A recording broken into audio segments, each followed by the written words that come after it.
Most of the trees that came down tonight crashed onto roads, but one of them hit a house in Tewksbury. Jim Smith is there live for us tonight. Jim, nobody hurt there, but people had to have been shocked when that tree came down.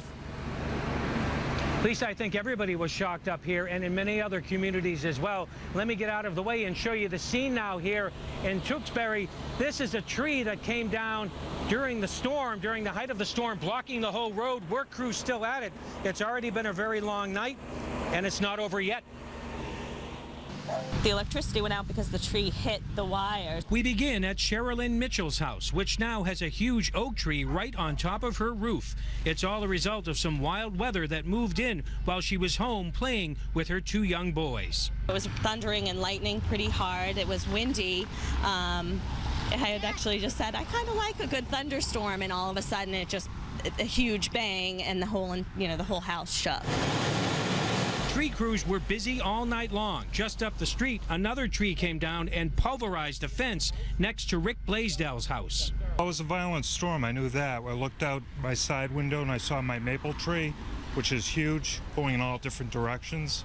At that point, my wife and I went down the cellar because we didn't know what was going to happen. And Tewksbury was not alone. In Dracut, the heavy weather brought down this tree. George Kazarian was worried about the safety of his family. This is only the second time we've been in their basement for a tornado warning, so and it was pretty scary for me. I mean, just being, seeing how quickly the weather changed. And back in Tewksbury, the trees seem to come down left and right. Here on Park Avenue, a big one blocking the entire road. Doris Terrio says this storm ranks right up there. In all my 85th years, this was a doozy.